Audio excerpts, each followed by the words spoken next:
Предлагам да започнем да сме точни както в болницата. Здравейте на всички първо. Искам да ви се представя. Аз се казвам Адриана Палазова и съм връзкосъобществеността към болница Дева Мария. Днес сме се събрали по един много хубав повод, тъй като болница Дева Мария вече навърши 2 годинки. Проходихме, излязаха ни зъбчетата и вече от тук нататък започваме да се развиваме, усъвършенстваме и доказваме пред Бургас и въобще пред цялата общност тук при нас. И доказваме това, че в Бургас вече има качествено здравеопазване и хора, които да се грижат за нас и вече можем да бъдем спокойни в тази сфера.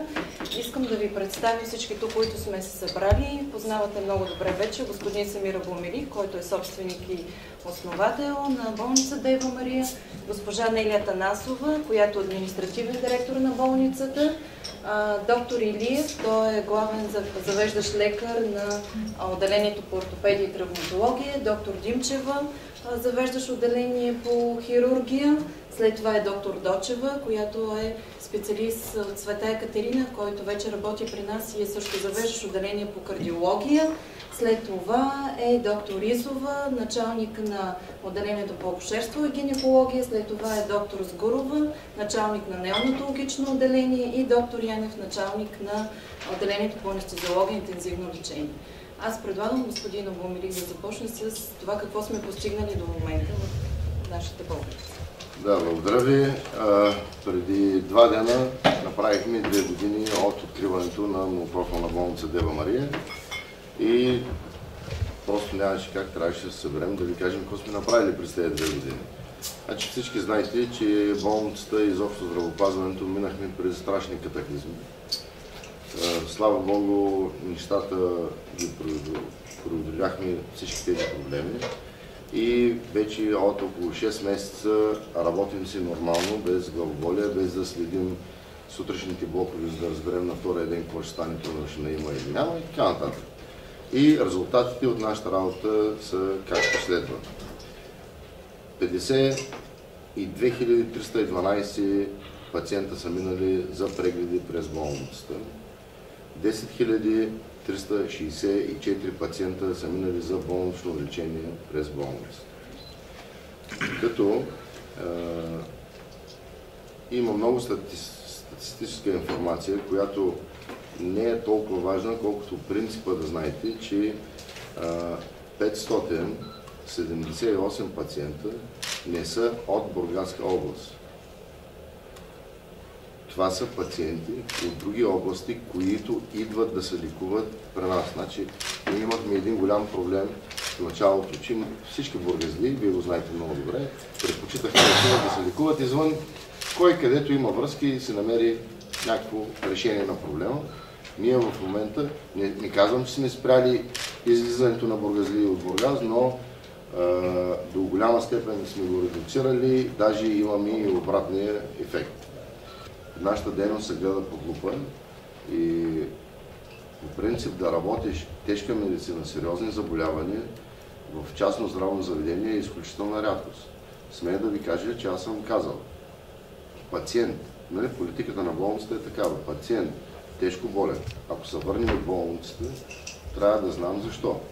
Има 2 варианта. Или липса на апаратура, за да го, нали, което е мой проблем, трябва да я добавя, или липса на компетентност. Няма трети вариант. И още от началото тръгнахме на този принцип и давам ви пример, примерно с родилната дейност. При нас вече се насочват тежко бременните. Тоест, ние не само, че не селектираме, жените, които имат тежки бременности, идват се насочват да раждат при нас. Вече имаме жени извън Бургас, от Ямбол, от Сливен, от Варна идват да раждат при нас. Така че отделението върви напред. Съм изключително доволна и много горда от това, че в този град вече има една алтернативна болница, която хората могат спокойно да избират. Единствено и само потикнати от желанието да раждат или да се лекуват в нещо по-различно, което е по-различно като отношение и като интериор. И се надявам и пожелавам съответно на бургазли, нека ползват услугите на Дева Мария, за да направят съответно своя избор. От 1 март тази година вече имаме инвазивна кардиология, като са направени преминали с пациенти за над 2100, инвазивни процедури, които са направени за над 300, като 80 от тях са първични инфаркти. Това означава хора с гръдна болка, дошли в първите часове. И това е едно огромно постижение за Бургас. Това беше и моето предизвикателство, за да дойда тук да поема това предизвикателство, защото на Бургас определено му липсваше този момент. Аз, работейки в Света Екатерина в София, приемах тези случаи, които идваха от Бургас и си направих извода, че трябва да се дойде тук на място и да се работи и бургазлии да имат този шанс. 4 ортопеди сме, това са популярни имена в града. Това са колеги с стаж над 15 години. Това, което кара да се чувстваме доволни и удовлетворени, че работим в многопрофилна болница Дева Мария, е това, че не липсват инвестиции за квалификация на персонала.